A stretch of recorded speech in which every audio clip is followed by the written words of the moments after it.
So, as it turns out, Sacred Shield is indeed passive. Just saying. So, those of you who watched that previous video, yes, I'm a total noob. It's fine. We'll work around it. Okay? So, let's talk a little bit about some of the stuff in the patch.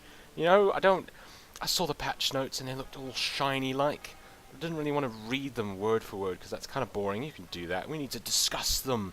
And look how utterly stuffed up this area is. Look at this. Where did the water go? Did somebody... I guess maybe somebody wanted to drain it to fill their swimming pool or something. Who knows what they're doing. Anyway, let's try not to fly into trees or something. Okay, come on, let's level up. Level up. We got stuff to talk about.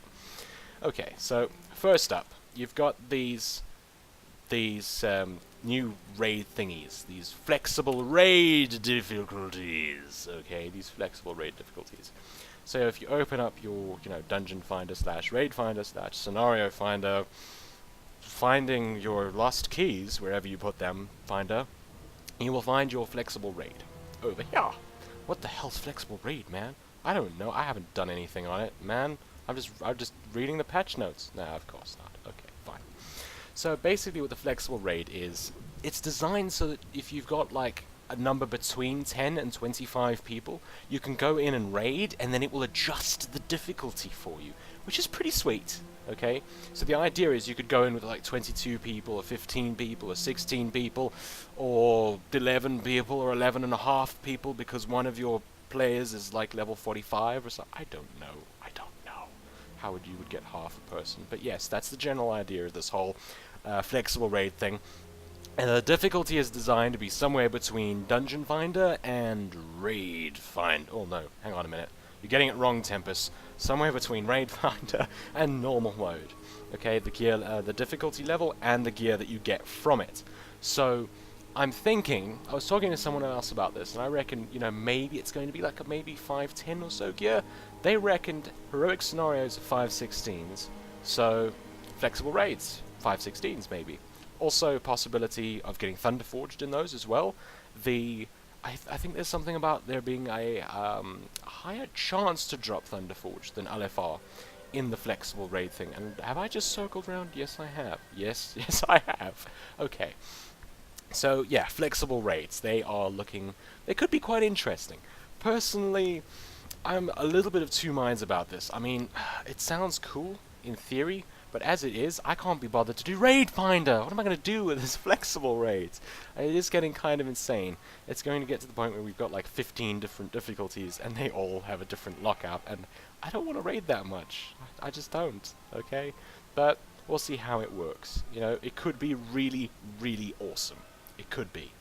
And it'll not share a lockout with normal or Raid Finder at the moment. Obviously everything can change, but at the moment it's intended to be a very, very different raid. And I feel like flying in this direction. Let's go that way for a little while. Okay, so then if we move on, we've got this new area thingy called the Timeless Isle. Don't know anything about that at this stage. I've opened up my map and I've had a look around and I don't see it. I don't see it anywhere. I don't think it's out yet. Okay, sorry folks, you're going to have to wait a little bit. When it comes out, I'll give you a personal tour, and we can charge you a lot of money because it's tourism, and that's what we do. Okay, and then of course we've got these weird things. We've got these weird things called proving grounds. I don't know where they are. Okay, I will find them and I will show them to you. But according to what Blizzard's written about this is supposed to be kind of like a training area for DPS and tanks and healers. So I'm guessing what Blizzard is doing is, a lot of people have talked about this, where DPS, they can go to a training dummy and they can practice their rotations and pump out spells endlessly. But what's a healer going to do? You can't train yourself as a healer in that kind of way. And I know that Rift had these dummies that you could heal, but that just doesn't quite do it. It has to be in the situation, because healing's very situational, and Tempus, you are getting sidetracked. Get back on topic, man! Alright, so the whole idea of this being at some kind of training grounds area, don't know if it's going to be any good. For all I know, it could be the most pathetic way to train ever, but it might actually end up being something really cool. to help ease people into healing and to help ease people into tanking. And that way, we won't have to wait so damn long for those OFR queues, only to get a bag of gold. Okay? It could be really cool if we have more tanks and healers. It really could, particularly healers. We don't need quite so many tanks, but healers, it's actually getting to be quite dangerous.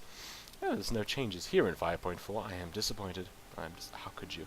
How could you? Okay, moving on.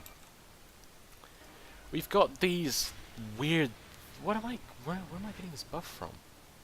Oh, it's the Midsummer Fire Festival. Right. You're getting sidetracked again. I'm sorry. Okay, I'm sorry.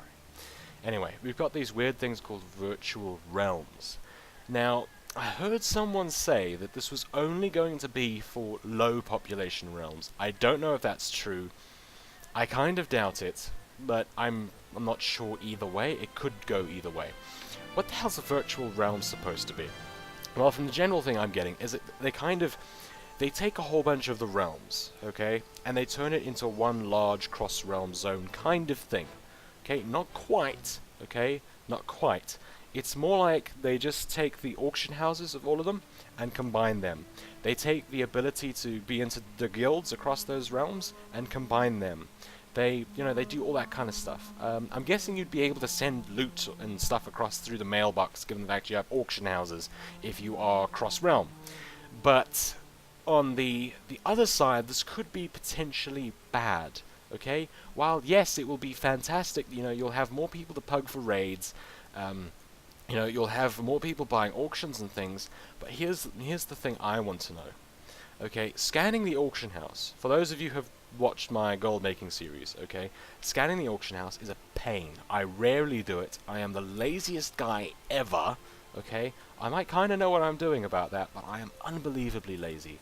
Now, I'm a bit worried that it ends up turning these auction houses into these just like massive, unscannable, just mounds and mountains of data that would just be too much of an annoyance to try and play with.